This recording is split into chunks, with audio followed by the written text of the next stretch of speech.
Good evening, ladies and gentlemen, and on behalf of the Dean and Chapter, a very warm welcome to this, the first of the St. Paul's Forum debates for this season. Those of you who have read your publicity may be aware there's a slight change to the panel arrangement this evening. I'm very sorry to say that John Muddiman is unable to be with us, but Giles Fraser is taking his place on the panel, and I am acting as chair. My name is Andrew Carwood, and I'm the Director of Music here at St. Paul's Cathedral. I also run a group called the Cardinals Music, which has specialised in performance of the music of the 16th and 17th centuries.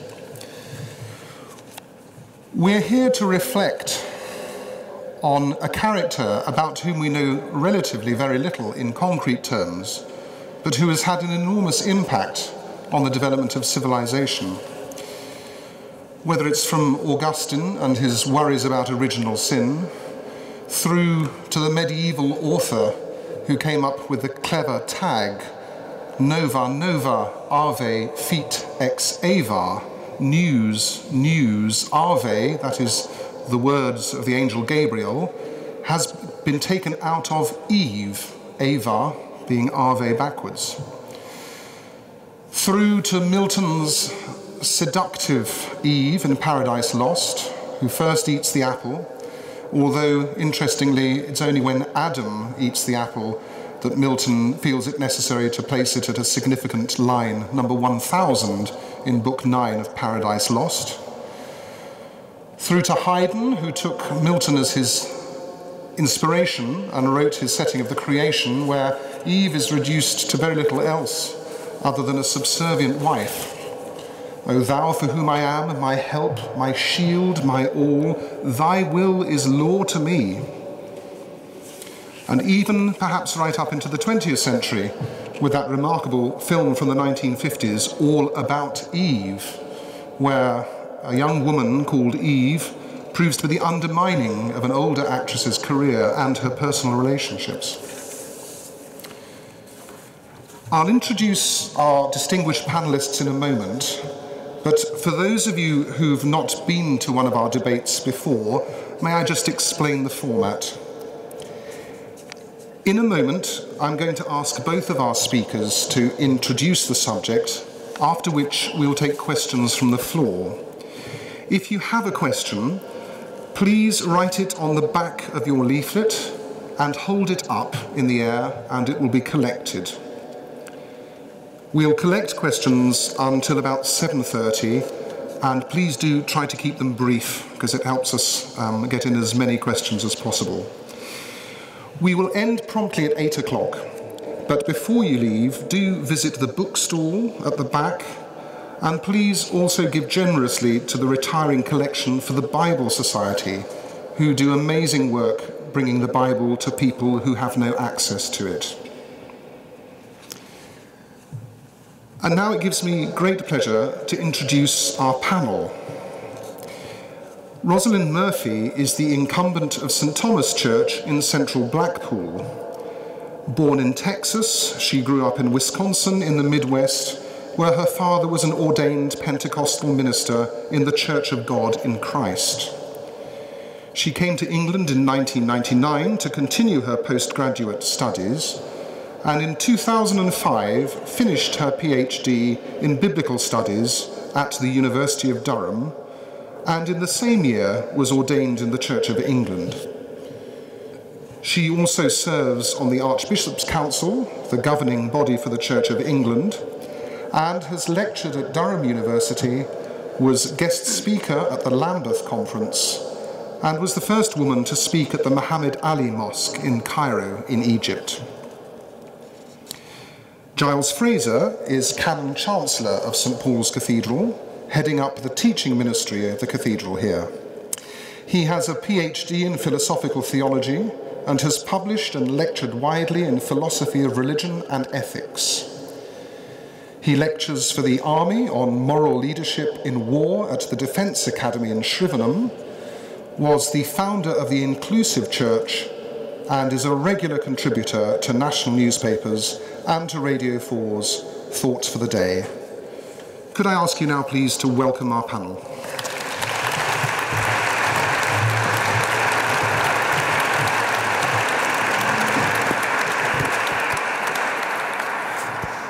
I apologise, ladies and gentlemen, I'm having real trouble with this earpiece that I have.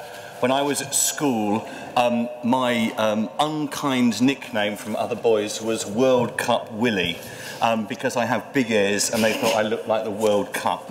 And I don't think this thing really hooks very well onto my huge, great big ears. I want to start by saying how sorry I am that John Muddyman couldn't be here. John is a friend of mine and was my tutor in Oxford and is a very considerable biblical scholar. And unfortunately, we received a message from him this morning that he is poorly. So we have this rather ad hoc arrangement that we've put together that I'm going to say a few words to start with. And Andrew has kindly decided to sing, maybe, if the things lag. But I apologise for not being John Muddyman. I would, however, like to, just for a couple of minutes, say something that I learned from John, sitting at his feet, one of the great distinguished Oxford scholars of the Bible.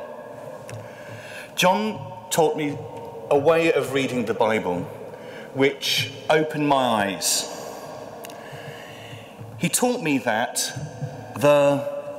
two of the great villains of biblical scholarship were Rabbi Isaac Kalanomus and Robert Estienne. Names I suspect many of you will not have heard of. But in 1440, the rabbi, and in 1551, the Frenchman, added those little numbers that you get in the Bible, the verse numbers. And it's actually news to a lot of people that they weren't there before 1440 in the Hebrew Scriptures and 1551 in the New Testament. That actually those divisions were alien to the original script. Now, the reason I have a thing about those little numbers is that it encourages us to see the Bible simply as a series of propositions, chunks, one bit, another bit, and you know the way in which people argue verse so-and-so, chucking a biblical verse at each other, as if the truth always exists at the level of an individual sentence. What John taught me to see is that the truth that the Bible is getting at occurs and dawns over a longer narrative. And that actually, if you take those numbers out and try and read things in the flow of Scripture, you see and hear a completely different sort of theology. There's a very interesting, if I may have a diversion just for a second. I'm slightly obsessed with golf, and I apologise for that. And there is a great little book by John Updike, the amazing American author, on golf and how he is obsessed with golf. And there's a little bit in there about how to learn to swing a golf club. And I, in my time, have read many very dull books about how to swing a golf club, and have stood in the mirror, putting my thumb in the right place and my hand in the right place and lifting my elbow in the right place. Incredibly complicated instructions. And Updike writes a short story about how to drink a cup of tea in the style of a golf instruction manual. Pick up the cup at 45 degrees and lift your arm, and it goes on for pages and pages on how to drink a cup of tea in the same style. The reason I'm telling you this is that it makes it sound so incredibly complicated. That's the joke that Updike is telling. That the cup of tea lifting, you could almost not follow those minute instructions. And yet there is something, when you do it right, freeing and easy about swinging a golf club. You just do it. And there is a way in which we get cramped and caught by breaking things down into tiny little segments, and that actually we should be seeing the bigger picture and what it is all about. And I think that's absolutely true of the Bible. And that's what John Muddyman taught me, and I'm afraid I'm very sad that he can't be here this evening. So to Eve. Eve, of course, and a lot of this evening, I'm sure, will be about the way in which this story has, over the centuries, come to oppress women, to place women in a particular narrative, to see women as perhaps second-class citizens, derivative humans.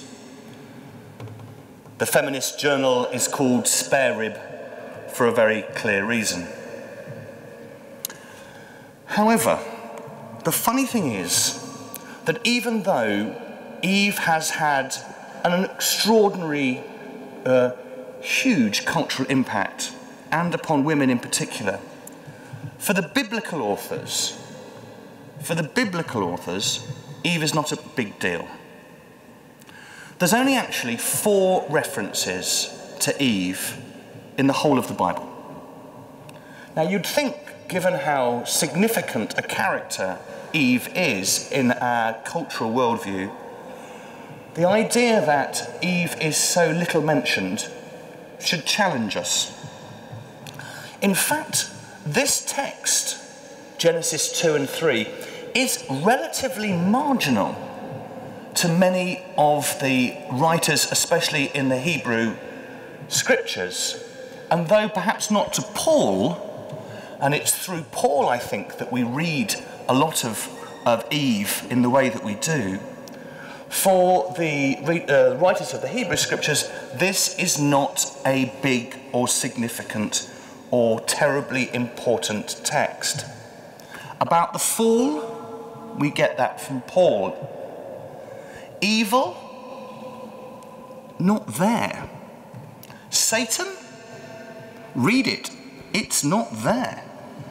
Sex, not there. There's a whole, even death itself. So there's reference to death, but nobody dies. Adam, as in Adam all dies, so in Christ shall all be made alive. But in this particular text, death is alluded to, but not present. All those things that we've come to associate with Eve, sex, death, evil, fall, Satan, you read the text, they're not actually there. Now, I think we come to read it through Paul, perhaps through Augustine and Luther, and that's where we set it. We set this text within a bigger narrative.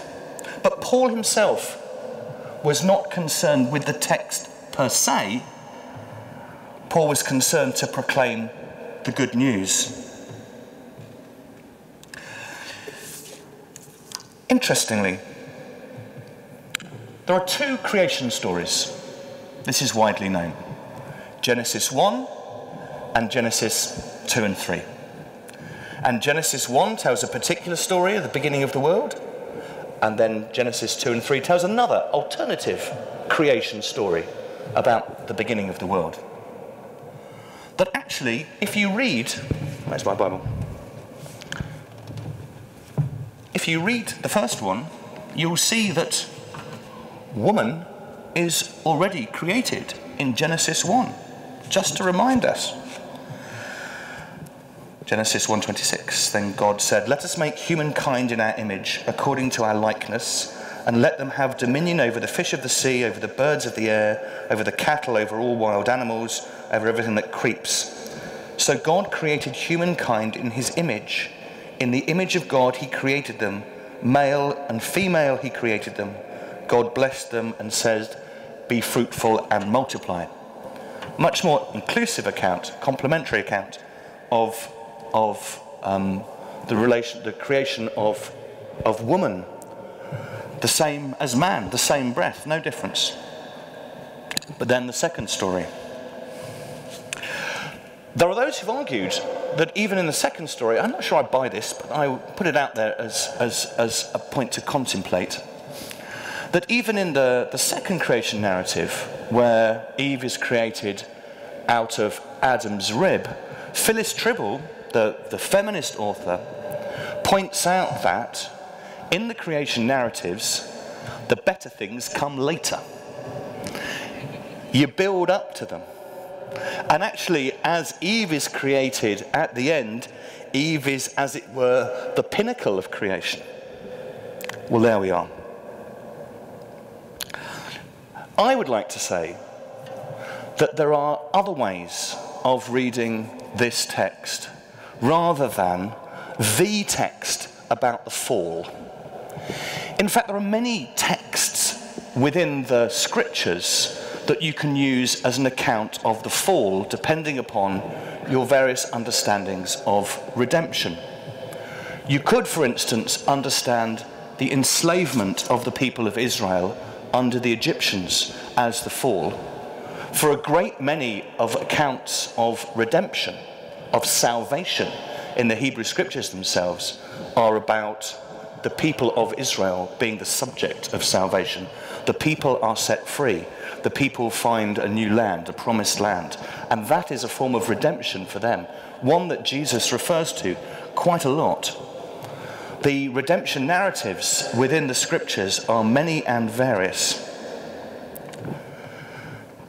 This text, I think, and I've come to read it, as not so much through the way Paul and Augustine and Luther bend us towards it, but I see it more in terms of the wisdom tradition in the Hebrew scriptures.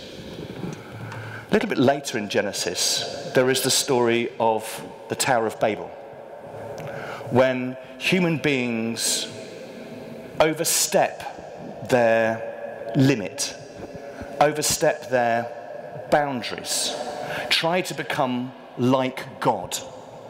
That's in Genesis 2. And in becoming like God, in the hubris of becoming like God, they fall. They do not know their appointed boundaries. One of the great things in wisdom literature, in the book of Job, classically in the book of Job, it is, there is much about the world that we do not understand.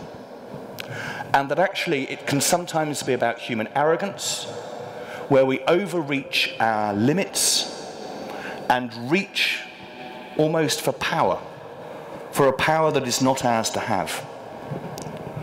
It's not a counsel of ignorance being good.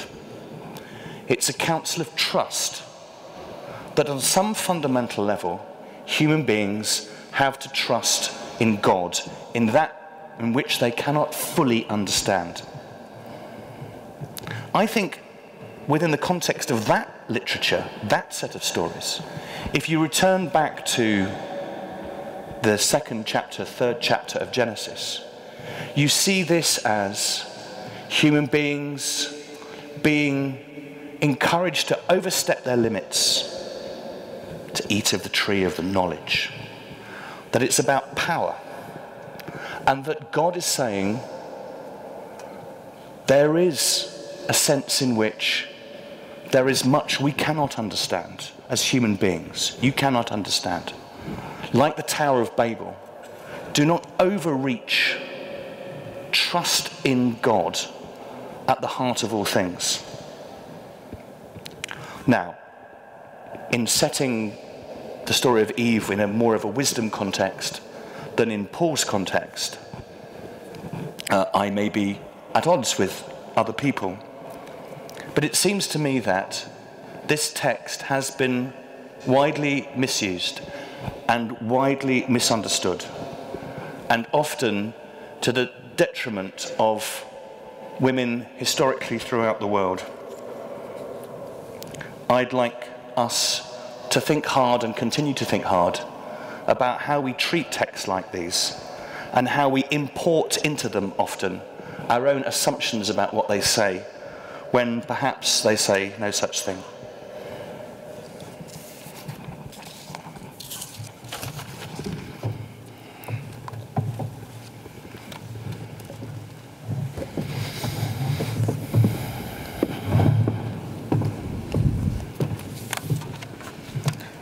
Good evening.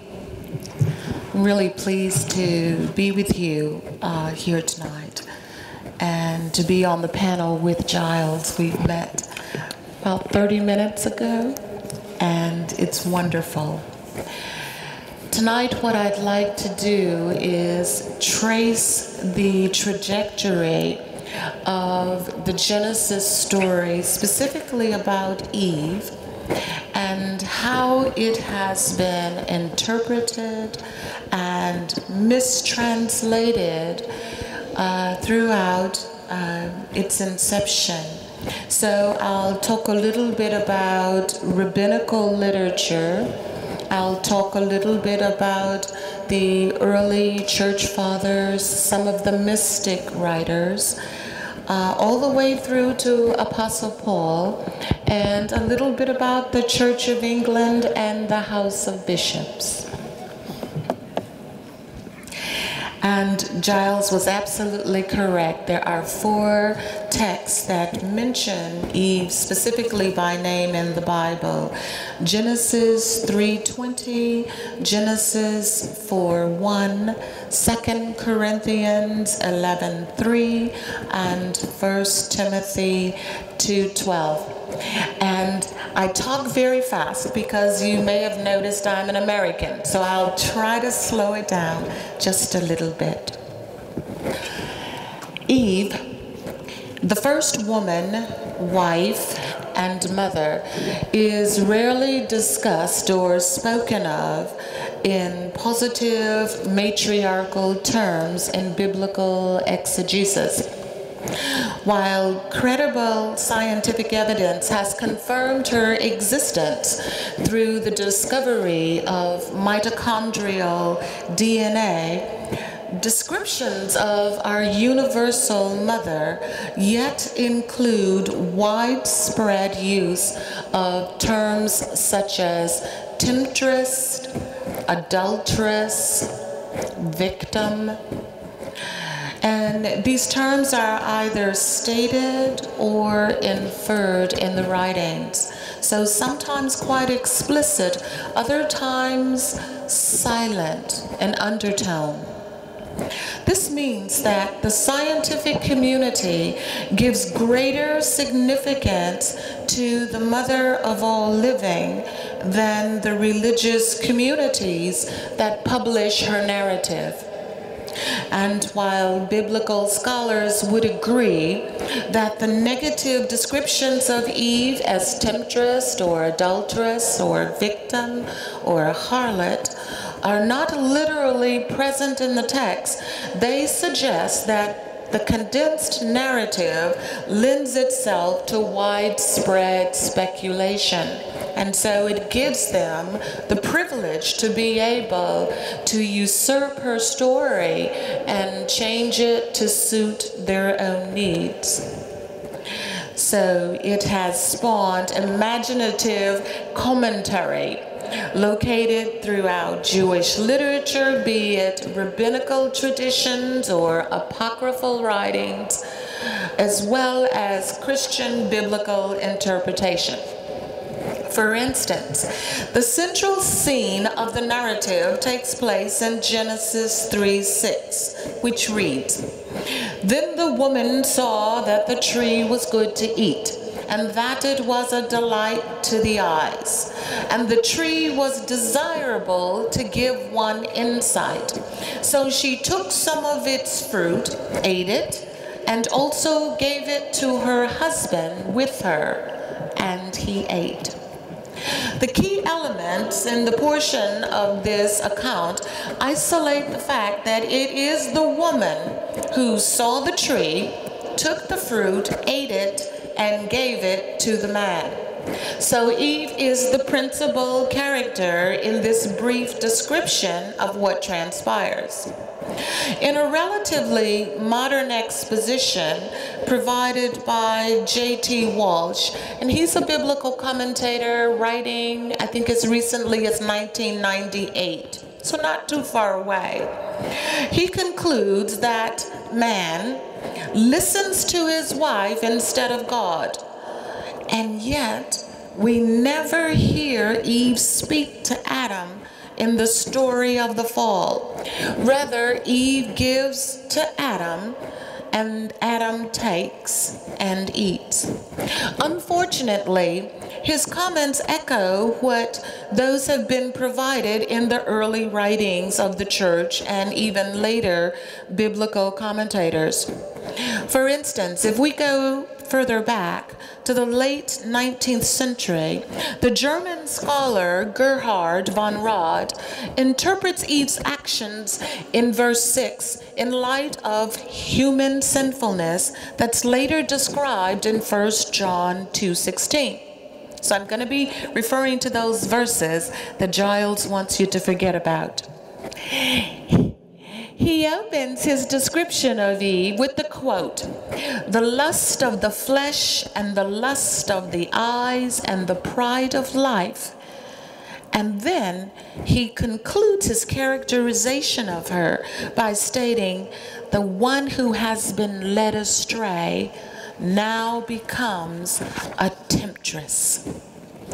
This description of Eve as a temptress is pervasive amongst the writings of early church fathers. Gregory of Nyssa, writing as early as 370 AD, asserts that Eve beguiled her husband using her pleasures.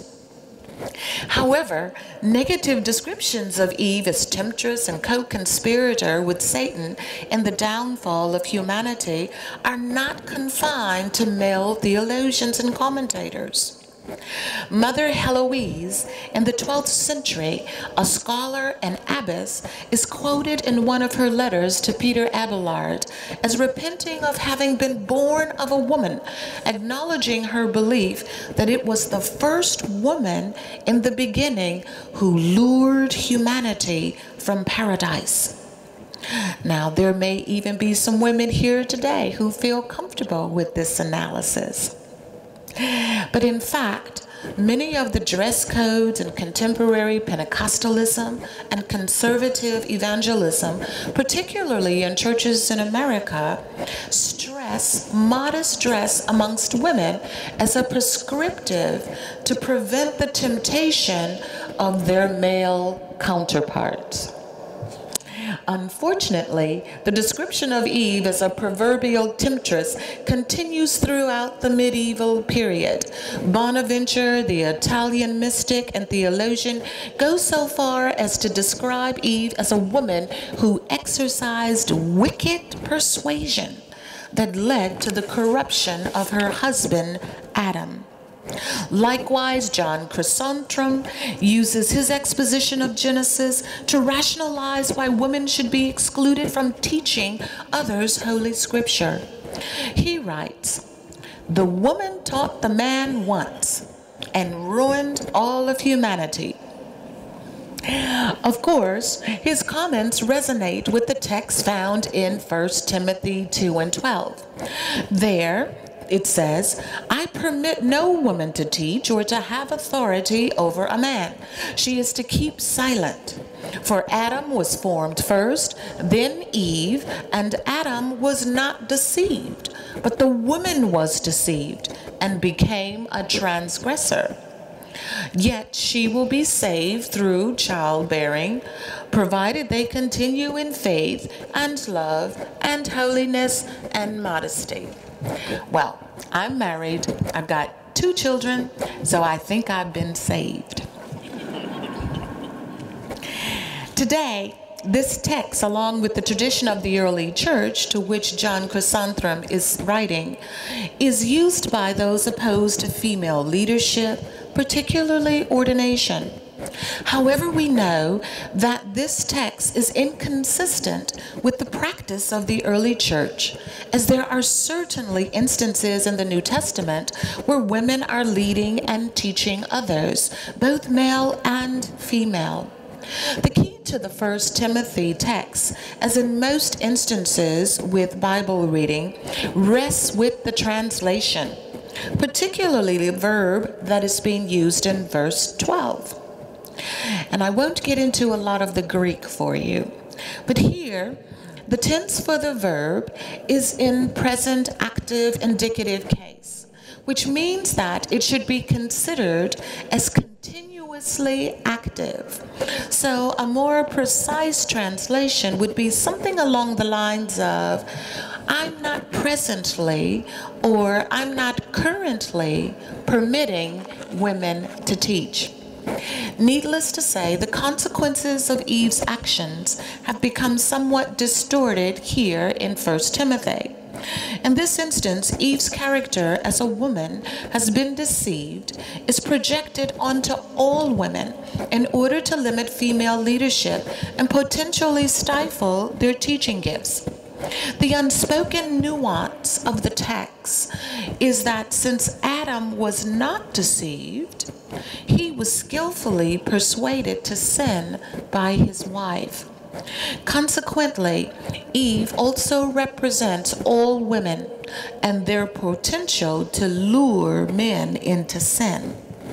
And yet, the text simply says, she also gave it to her husband, and he ate. So we must ask, if Eve's act of giving to Adam is equivalent in biblical interpretation to tempting or luring or enticing someone into sin, cannot the same logic be applied in our interpretation of God bringing Eve to Adam and placing both in the garden with the tree in its midst? For to give, as Eve did to Adam, is by definition a gratuitous act of transfer. The recipient has the option to take possession of what is being offered or handed over to them by the other person, or they can reject it. Alternatively, to bring as God brought Eve to Adam carries within its definition the act of causation. In this instance, the person or entity that is God conveys something or someone onto another being, either by carrying or leading. And so the causation there suggests some form of inducement or expectation may be present, despite any potential reluctance which may have been expressed by the person being brought to the recipient or the beneficiary's desire to receive what is being given to them. Consequently, the verb here used and translated to bring offers a more comparable interpretation to the meaning of tempt and entice, more so than the verb to give. Early rabbinical scholars must have understood this, because in their analysis of Eve's narrative, many of their writings do not describe her as a temptress who led Adam into sin, but as one who is somehow aligned with Satan. For instance, in the Jewish Midrash, Eve is identified as being created together with Satan. In addition, Jewish legends take on a more sexual connotation. For instance, both the Genesis Rabbi and the Zohar retain a legend whereby the serpent is induced to lead Eve into sin by a desire to possess her. And so the serpent casts into Eve the taint of lust. Eve proves unable to resist this lustful desire because, as the Jewish commentary maintains, and I guess everybody knows this, women are more easily moved than men and are therefore more prone to being beguiled.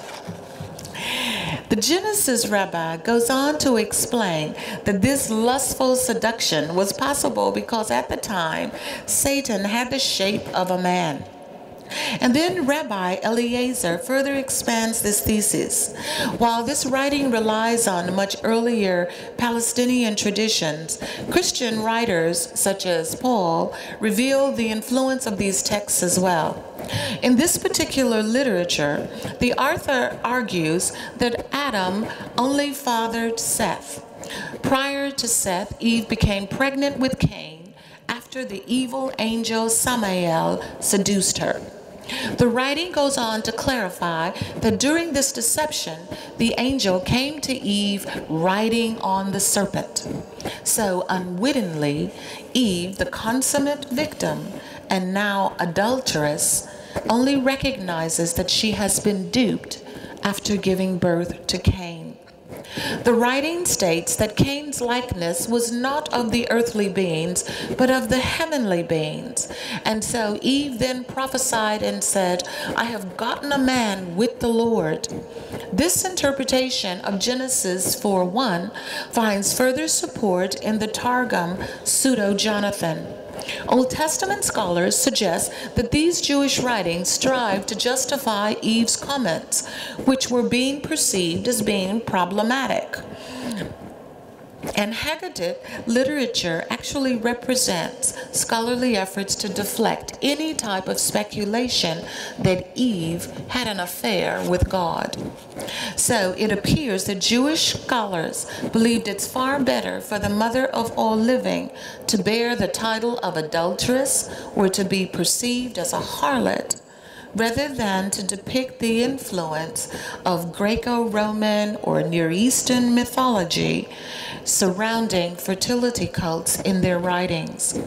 For in many of these traditions, women often produced offspring conceived through sexual relations with pagan gods, except they were revered and worshipped.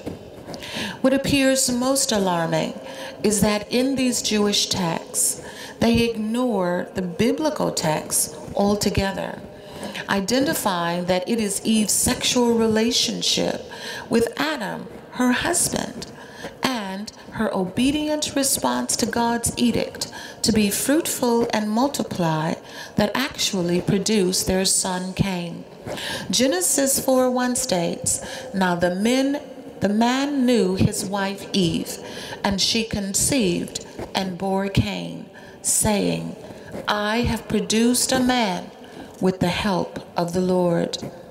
As we have seen, many of these Jewish traditions that depict Eve as an adulteress are reminiscent of early Christian interpretive texts that diminish the reputation of Mary Magdalene by identifying her as a prostitute at the expense of promoting Jesus' male apostles. In this instance, the denigration of the universal mother of all humanity makes a powerful statement about her male offspring, primarily that her disgrace becomes a price of male dominance. As previously stated, many of these Jewish legends and rabbinical writings would have undoubtedly been familiar to scholars such as Paul. He uses Eve's persona of beguiled victim to illustrate how Christians can be lured away from their devotion to Christ. Here, the idea is that just as an alien power, such as Satan, worked effectively to impact and destroy Eve's relationship with God and her husband Adam, likewise the same power will have a corrupting influence on the Corinthians. Paul predicts that, like Eve, the Corinthians will be lured away from their right relationship with Jesus Christ and faithful adherence to Paul's message. In his commentary on 2 Corinthians, Ralph Martin argues the Corinthian church slides away from Paul's message is being traced to a malign influence. Using the story of Genesis 3, where human innocence is lost, man's first disobedience is turned and abetted by Eve's deception, and their succumbing to Satan's advances. Here, Paul is definitely drawing on extra-canonical sources. Martin further contends that the 2 Corinthians text suggests Paul's acquaintance with Jewish literature, or a scripturally based story that reiterates the legend of the snake which seduced Eve in the garden. However, I believe it's also plausible that Paul is drawing from Eve's own comments in Genesis 3. Here, Eve talks with God, and she replies to him when he asks her, "What have you done?" And she says, "The serpent tricked me, and I ate. In either scenario, Eve is portrayed as a victim of her own naivete or that of the licentious editorials. And I think it's important to point out here that Eve answered truthfully. Adam, on the other hand, he kind of put the blame out there on her. But she honestly says, I was duped. I didn't know what I was doing. These colorings of Eve's character as a temptress, adulteress, and victim have a trajectory with far-reaching implications, stemming from the biblical account of original sin in Genesis 3 to the rabbinical literature and Jewish traditions that introduce sexual overtones, to her actions in the first century Pauline letters and pastoral epistles that victimize her and limit the gifts of Christian women, to the later writings of the early church fathers that relegate Eve to the role of temptress over her own husband. These accounts beg the question of contemporary scholarship. Can Eve ever be redeemed? And with her, all women. In their report on the women bishops in the Church of England, the Working Party of the Church of England's House of Bishops concluded that in Genesis 3, female subordination and the ensuing conflict with her male counterpart appears to be a consequence of sexual polarization and disobedience. In other words, female subordination is a result of sin, and it stands in direct conflict with God's model society created in Genesis 1 and 2. The first two chapters of the Genesis account place male and female beings in complementary roles that are more accurately reflective of God's intent as it supplies scriptural evidence of divine approval. This is where God says, "It is good. What I've created is perfect." It's only after the fall, in chapter 3, that we see this change in the relationship, and Giles has already pointed this out. Further evidence to support this is in Deuteronomy 29. Here, females are clearly identified as full members of God's covenant community, although they are situated in a lower order to their male counterparts, be they fathers or husbands, brothers, or even their sons. Yet other evidence in the Old Testament writings visibly reveal that women were not barred from senior leadership positions in Jewish society. Women such as Miriam and Deborah and Huldah and even Esther all enter the biblical scene as national leaders in their own right. Today, many New Testament scholars argue that Jesus radically challenged the social norms of first-century Jewish culture, particularly as it pertained to women. They contend that within the redemptive work of Christ, the subjugation of women was removed, and the original created order that God intended was restored. In Reuben Kimmmel's research entitled "The Seduction of Eve and the Exegetical Politics of Gender," the author supports this theory, suggesting that male dominance is dependent upon female subservience. He argues that male and female together comprise the primordial human created by God, and that there is no evidence of any hierarchical command or compliance structure prior to the fall.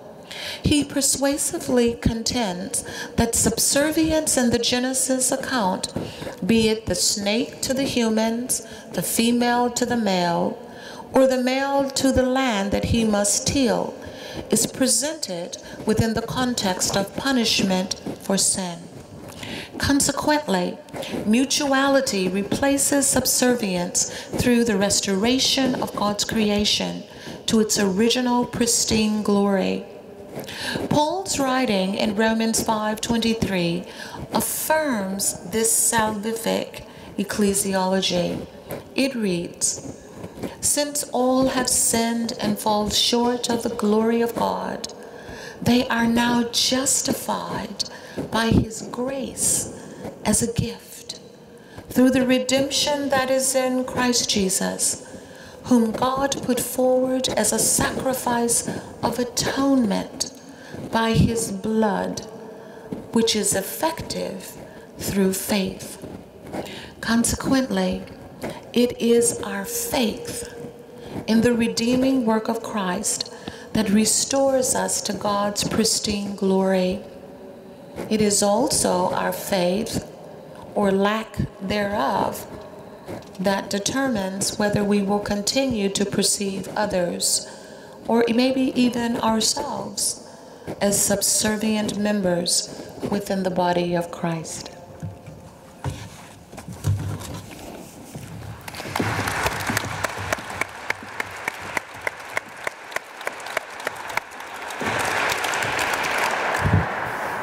Well, thank you to Roselyn and Giles for those presentations and for those stimulating thoughts. I'm going to take the chair's privilege and ask a question of my own, first of all, if I may. We have some coming in from the floor, and they're appearing on the screen in front of me, so do keep them coming. We've touched a little bit on Mary Magdalene, we mentioned, and some of the great characters of the Old Testament as well, and we've also got the New Testament deacons, Phoebe and Chloe. It seems to me that we, as a Western church, have been much more focused on the vilification of women rather than the promoting of women. And I'd like to start off by asking, are men afraid of women, and why?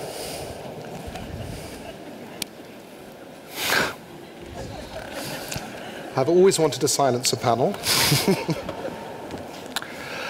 Yeah, I mean, these questions are certainly out there. I mean, so many men are afraid of women. So many men are afraid of the power that women have over them. So many men are also keen to insist upon their own power and authority, and have shaped a society that enables them to do that over the centuries.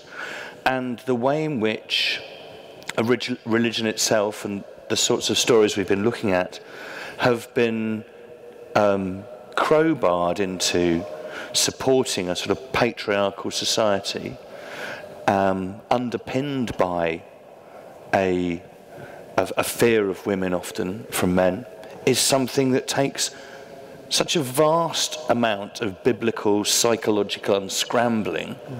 I mean, that's part of why that question would silence anybody, because, you know, the history, the psychology, the theology, you know, almost every sphere of human cultural life gets sucked into those sorts of questions.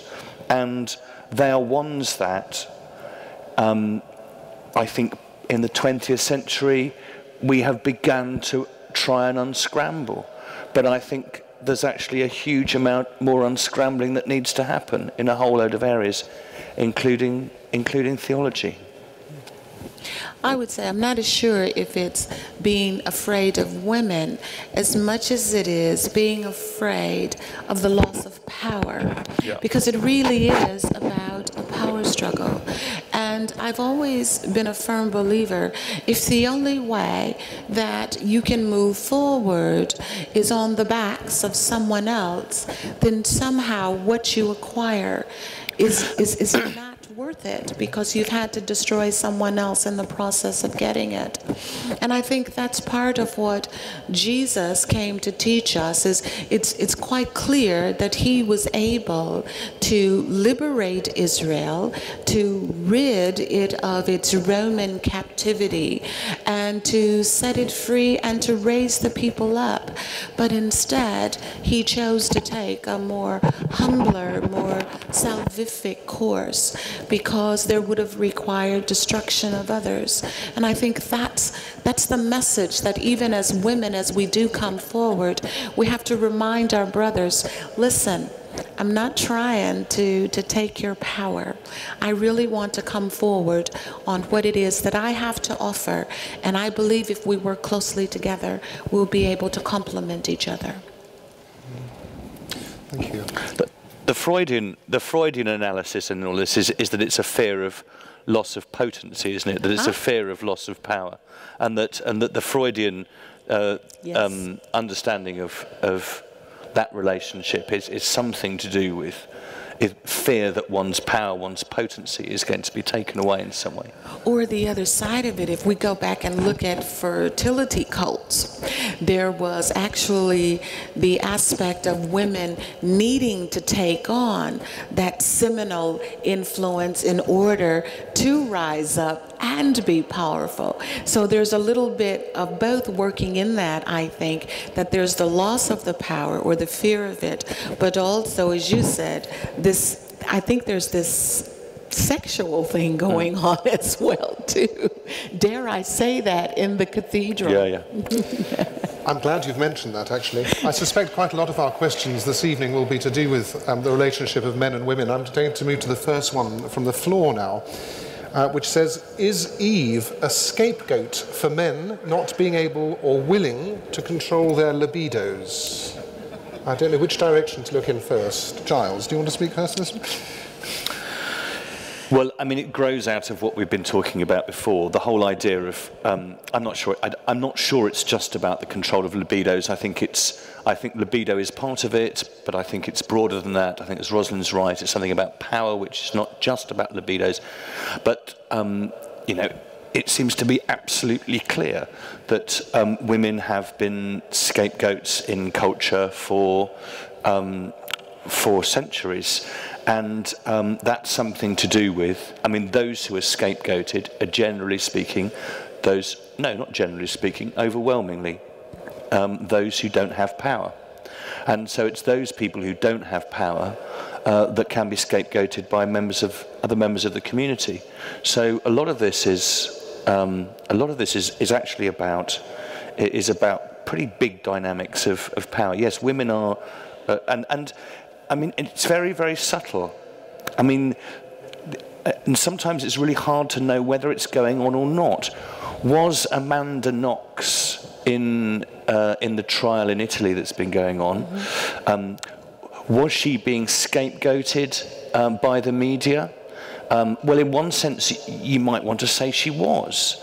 Now she's been found innocent, and all of that language that was used about her, the sort of sexualized language about her as Temptress, Foxy, Noxy, or whatever, so she was called her, and that on one hand worked to put her in a place, and also she was locked up, she was imprisoned, and there was a scapegoating going on there. Now, I mean, I don't know the rights and wrongs of it, but the way the media worked towards her seemed very much that it linked the scapegoating and the sex were somehow linked in some really disturbing cocktail. Is this something to do with our preoccupation of not being able to discuss sex openly, do you think? Do you think we have to hide it away?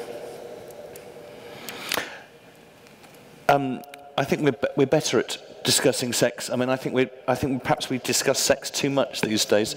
I think we reversed from what the Victorians did. I think the Victorians kept sex under wraps and talked about death a lot, and I think we now talk about sex too much and keep death under wraps. And I think perhaps we talk about it too much. Yeah, I think historically, in going back to the question about male libido, historically, women have always been the ones where their reputation has been denigrated. I mean, we all know the story of if a man goes out and has several girlfriends, you know, he's a hunk. You know, if a woman goes out and has several boyfriends, well, you know, I'm trying to think of the word that you use over here. Tart. Yeah, well, those are the words. I was going to say something more like trollop, or, yeah. you know, but And so that's part of the culture that we come up in.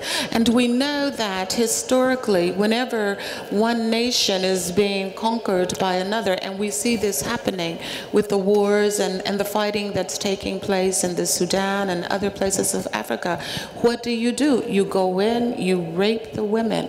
It's again a sign of power and dominance and being in control. And unfortunately, women traditionally fall victim to it.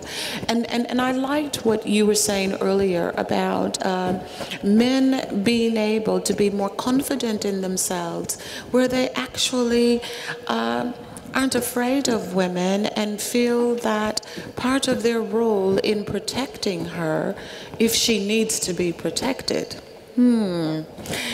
is about accepting all of the gifts that she brings, whether that be confidence or expertise in a particular area that a man doesn't have, and just accepting her fully and not feeling that there has to somehow be this denigration of her. And I think that's what we see in Eve, the sexual exploitation of her and her reputation totally denigrated. It wasn't enough for her to acknowledge, yeah, I did it, I ate the fruit.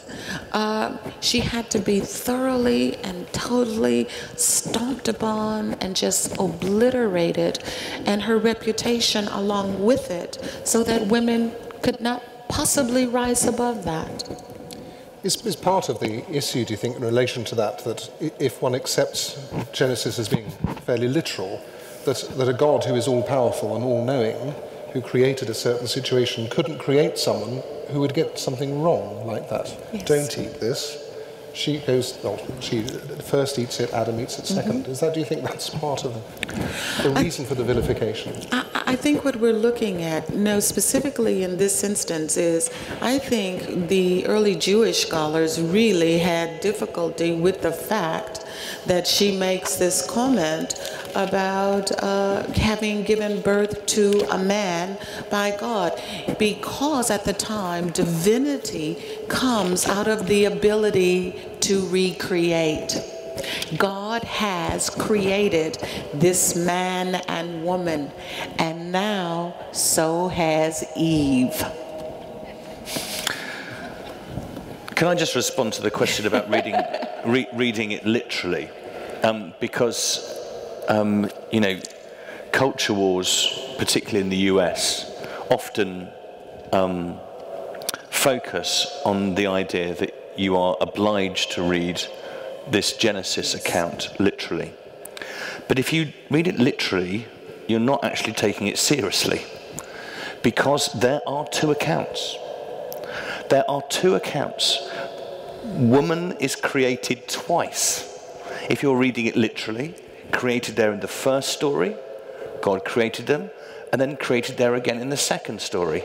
Now, you can, if you like, go through the most ridiculous intellectual gymnastics to try and make these things go together. But actually, if you take it literally, you won't be really letting the Bible speak to you, because this is working on a completely different level than literalism allows. These are two different accounts of the creation, and they are not ones that ought to be read in the way that fundamentalists read them. They were never read. They were never intended like that. They weren't used like that by Jewish theologians, or many of the theologians, until perhaps the 20th century. I think the other thing too is, in all fairness, because I can't get around the aspect of the woman having a conversation with a serpent. And most women today, if they walked into their house and there was a snake standing up in the kitchen, even a slug, a really big one,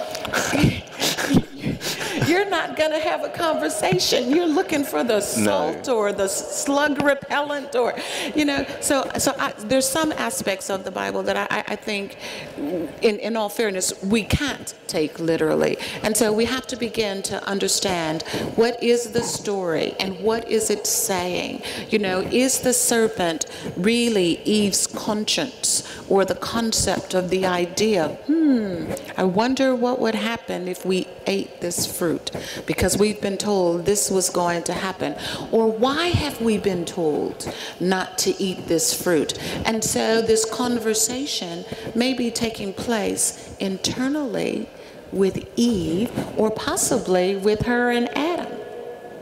I think you're absolutely right. I don't think it's just women who would run a mile if a snake turned up in the kitchen as well. Interestingly, John Milton had to go through exactly this process in Paradise Lost, about how could a snake speak to Eve, and he rather cleverly came up with this idea that first of all, the snake was upright. He didn't slither on the ground, he walked upright. And he put his tongue out and used it like a tuning fork, and it resonated to different pitches, and this is how he formed the words. Running so in the different direction. Quite a lot. Now, I'm going to move to another question now from the floor, which says, God curses Eve with childbearing and subjection to her husband. What does this mean for women and for men? I'm happy to say something about childbearing. Perhaps if I'm very struck by the way in which this is an aside to this, but very struck by the way in which children in the Bible are a political thing. And I got this very clearly a number of years ago when I went to visit Gaza, and was so struck by the fact that many of these people who living in pretty awful and poor conditions had 8-10 kids. And I remember asking a family in Khan Yunis, in the southern part of Gaza Strip, rather impertinently, why do you have so many children? And they said, Yasser Arafat has told us that we win through the Palestinian womb. And that's to say that demographics, this family was telling me, demographics are what are going to beat the Israelis. That's what they were telling me. Now, it's quite a shocking thing to say, but I thought about it more, and I thought it's very interesting. With vulnerable communities, communities that feel they're going to be overpowered, childbearing becomes something absolutely politically crucial. Essential. And I think in the Hebrew scriptures, one of the ways of understanding why there is in certain passages a hostility to gay people, to eunuchs, to women who are barren, all those sorts of things that return again and again, are to do with the centrality of children. Abraham saying, I will give you children like stars and numerous. And what's really interesting is that changes about the book of Isaiah. Isaiah says, actually, you lot have got to grow up. It's not about this, it's about your loyalty to God. And there's an extraordinary passage where in Isaiah, I think it's 30, 40 something, where this is discussed, specifically to do with eunuchs, as it happens. Eunuchs are not allowed to go into God's house in Deuteronomy, and in Isaiah says, no, anybody who does the will of my Father, that person is welcome in my house. It's about loyalty to God. And there's this really interesting transition from an obsession with a vulnerable community with childbearing to, and how that scapegoats particular people, to this understanding of loyalty to God as the basis for acceptability. I'd just like to say, first of all, with the question, it's really not childbirth that is the curse. It's the pain of childbirth that's the curse. And as a mother, I cannot imagine the birth of my children being a curse. They are a privilege. And And I believe that any woman who hasn't been able to have a child and so desires to have one would not see it as a curse. So I just need to say that and get that out of the way. I think the aspect of pain with childbirth is a way of explaining the pain. Sometimes scripture is quite practical. And if you want to explain why is it painful for a woman to have a child, that's certainly one of the ways to explain it, is to say, well, this happened and so this is part of your punishment. Regarding the subservience to men, thank God for Jesus Christ. Thank God for his blood and his redemptive power that says you are created new. And I hold on to that. Are there times when we are subservient to others? I think there are always times that we are subservient to others. As a priest, I am constantly reminded of my subservience to others. But so yes, there is a curse there, but the question is, isn't there also redemption? And the answer to that is yes, there is. Roselyn, I'm going to stay with you. So I've received a question here which relates specifically to something we're talking about. It says, after Roselyn's description of the vilification of women, why would any self-respecting woman want to be part of this faith? What does it have to offer? Wow. You know, I'm a part of this faith because I don't think I could be the person who I am without some understanding of a God who has created me with a specific purpose in life. And whatever that purpose is, I want to be able to fulfill it and to achieve it. I think that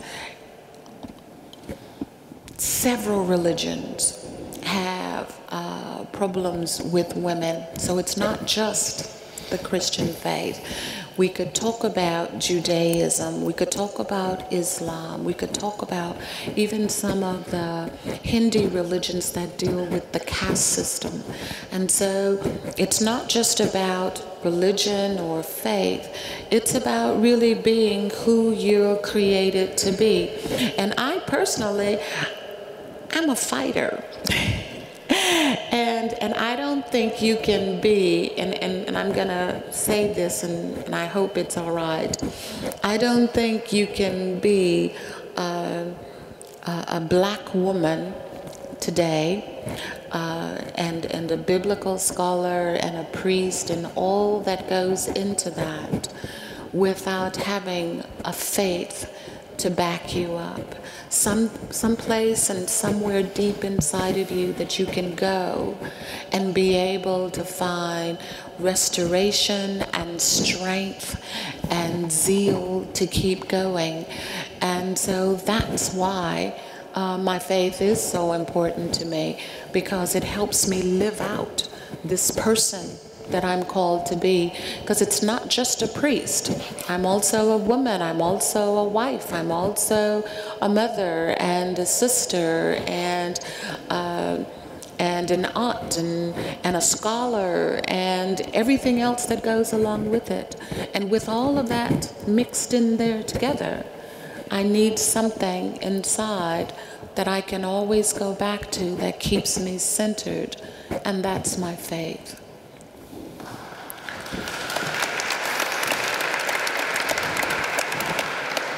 I feel I want to react quite strongly to this question. Perhaps I shouldn't, but why would any self-respecting woman want to be a part of this faith? And I want to react quite strongly to it because I can't think of any tradition, any history, any group of people, the English, the Americans, that don't have blood on their hands in one way or the other. And I think that what's going on here is an honest engagement with the complexity of the tradition and the way in which that tradition has been used. And I think the only way you can avoid being a part of any organisational group of people that has that is to live on a desert island. And I think the great thing about, I mean, funny enough, one of the things I most value about the bloodiness and the difficulty of my own Christian tradition, which I'm very well aware of, is that it gives me a self-critical vigilance about who I am. And that actually, if you want to live in a sort of pristine moral world where nothing you touch has ever been touched by something that's difficult or horrible or complicated or has dealt death as well as life, then actually you're not engaging with the horrors of the world. I don't think that place exists, Giles. It doesn't exist. It just doesn't exist. It doesn't exist. And I think too, I remember reading something by Archbishop Sentamu, where he was referring to rugby and sort of getting into the scrub, you know, that if you don't like what you see, you know, it's like this rugby match.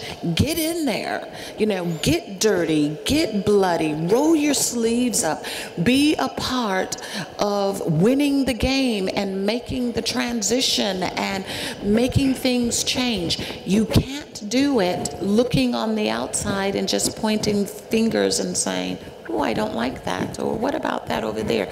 You've got to get in and be a part of it to make sure that change comes about.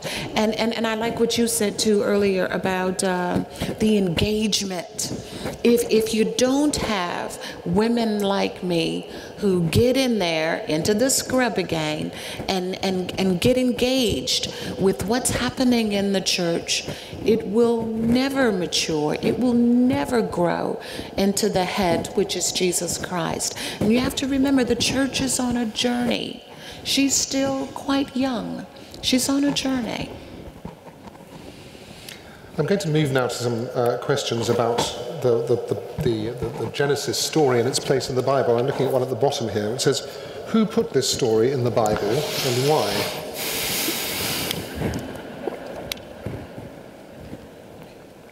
Well, the who put it in the Bible, I don't think we know. I mean, I think that's pretty clear. I mean, we don't have a name for this person, and it probably wasn't one person, it's lots of people. And why? Well, I think one of the questions I always want to ask of a biblical narrative is how it expands my imagination and that it sets me in a broader context. And I think the thing about the Genesis story, the early parts of Genesis, is that Genesis invites me to understand my life in the broadest possible context, particularly the first chapter of Genesis. So it's not just about me and my particular troubles of the day and the fact that I've got to get the kids to school in the morning and the fact that my bank account looks rubbish and so forth. That actually there is a sort of ambition that we're called to, which is to understand ourselves in this huge context that we call God. And here in the early part of Genesis is one of the classic statements of setting our life in the broadest possible context. So, I don't know who wrote it. I think it probably wasn't person, it was a lot. Why was it there? It's there because it speaks of that truth. I think the truth which my faith is about, which is understanding oneself from the perspective of eternity. That sounds good to me. I think the story probably began as an oral tradition, and and was retold and assimilated probably over a couple of thousand years. And then after it was written down, was edited and rewritten, and for about another 300 or 400 years before it actually came into being as what we know as the story of Genesis. But I think more than that, it begins with an understanding or an attempt to understand that there is a being, there is a God that saw chaos, and out of chaos wanted to bring order. And our lives, even today, at times can be chaotic. And we are learning to know this God who brings order in the midst of chaos. And so it's about helping us understand who we are. It's part of that theological understanding of faith seeking to know, faith seeking understanding, and in the process of it, sort of understanding who we are, that there was this all-supreme being that said, you know, I want to do something special, and here we are. Well, just picking up on that, with the next question, we asked for short questions, and here is a wonderfully short question. Why did God create sin? Any good Christian knows God didn't create sin. That's exactly right. Do you want to go first, Roselyn? It's like crack on while you're laughing. God gave us the choice to love him or not. And sin is that place where you are without God. And it's not a thing that God created. God gave us choice. And choice is what makes the world real. What would be the point of creating, as it were, a toy world where there is no choice? Without choice, there is no real love. And with no real love, the world is nothing like as rich. Sin is that state in which one is not with God. And that is a choice we can make. But it's not something God creates. I don't think I could have answered it any better than that. I do think sin is the absence of God. And God has given us free will. And we use that free will either to have intimate relationship with him, where we seek to know him as we are known by him, or we go our own way. And that's a part of the real world. We make choices every day. It's part of that free will. You do something or you don't. And he is giving us that opportunity to either come to know him and be with him, or to go our own way. And he doesn't create sin. I think sin is of our own making. It's when we decide, I'm fine, just the way I am. Thank you. I don't need that. And we have to remember too, we do that sometimes in our relationships with one another. The world, in a time when we are so small, you know, uniquely connected by cyberspace and everything else, we are also becoming more polarized, where we're losing contact with our neighbor and the person who's right next to us, whether they live next door to us, or they sit on the bus next to us, or they're on the train next to us. How many of us travel on the train and rarely speak to someone sitting in the same car with us? Well, that's because we're English. Oh, is that what that Yeah. is? See, that's what I'm getting wrong. I talk to everyone, you know? Yeah, that's because you're American. This isn't a God thing. See, I thought that was sounding really good. This is polarization. No, but we are becoming, so we pull back and we're distrusting and all of that, and I think that's part of sin.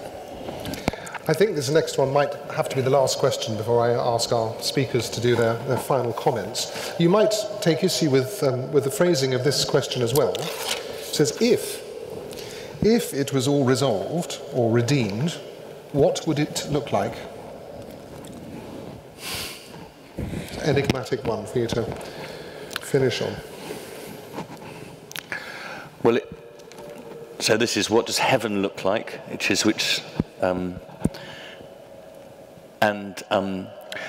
certainly the case that the way in which most Christian writers have described heaven, it's not the sort of place that would keep my attention for very long. Endless hallelujahs. It does seem a lot like church going on and on forever. Which is fine for some people. Sorry, Bishop Michael. So I think we don't know. I think our imaginations are not godly enough to imagine what that would look like, and we are schooled in that. I think that's part of the job of the church, to imagine better what it would be. But I think all resolved and all redeemed, what would perfect love between human beings and God actually look like? We see it very briefly. I was just going to say, watch this space. Because we don't have any idea. It's incomprehensible, just as God is incomprehensible beyond our wildest dreams or imaginations. Perfect peace, but also perfect love, harmonious relationship, accepting and being accepted. I mean, we have all sorts of terms that we could use to possibly describe it that would probably not even come that close to what it's going to be like. But I can just say, watch the space. Thank you. Well, I'm going to ask our speakers for a final brief last thought now to bring the evening to a close. Giles, would you like to go first? Yes, I think I want to... My takeaway from this is something about how being a part of the Christian tradition is a moral and intellectual struggle. Sometimes a struggle with our past, sometimes a struggle with ourselves, to try and pick up those bits in the Bible that speak of what it is to love each other, to understand what that might mean today, and to struggle for that with the historical and cultural baggage that we have. And I think the way in which the Christian tradition has been used to denigrate women is something that is extremely topical within the Church of England. And I'm going to say something political now. I personally believe very strongly in women bishops, and that is something that will come. And I think those sorts of struggles are, for me, part of what it is to overcome the historic sexism of interpretations of Scripture.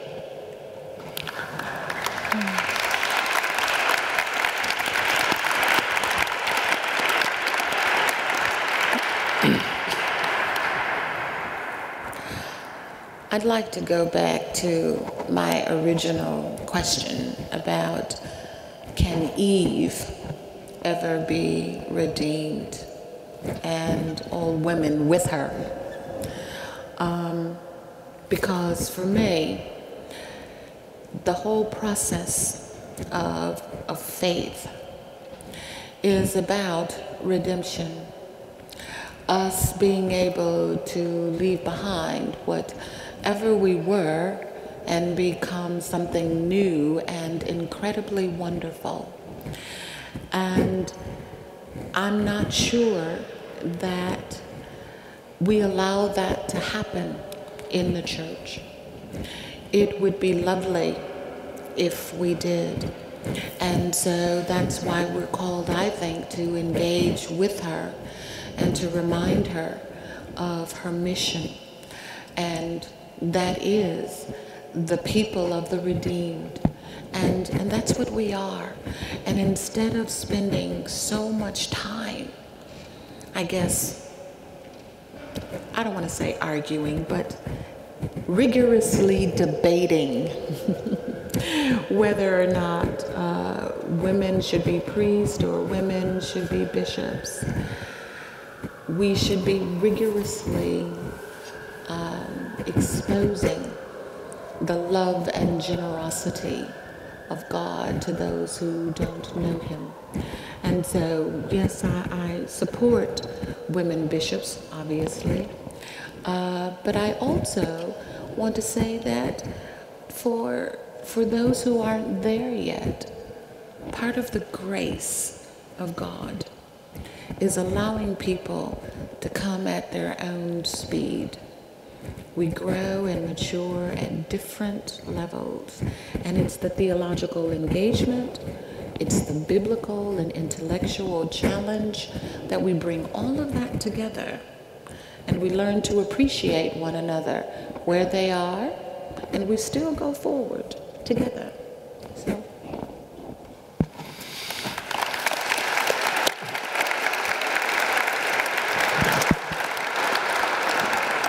Thank you very much for those generous and positive discussions. I just need to remind you, ladies and gentlemen, now that there is a retiring collection where you have an opportunity of giving some money to the work of the Bible Society. Also, I should just mention, that on Sunday at 6 p.m. there is a meditative service here under the dome, part of this series of forum events for October, which has music as well as speech. And next Tuesday, same time, same place, you can return here for a debate about Moses. Thank you for coming. Thank you for your contributions, which are really very much valued. And can I ask you once again to put your hands together for our two speakers. And could I also ask you, I asked Andrew Carwood if he'd chair this debate at 4 o'clock this afternoon. He had nothing else better to do with his evening. And I thank him a great deal for being here and standing in and for making all this happen.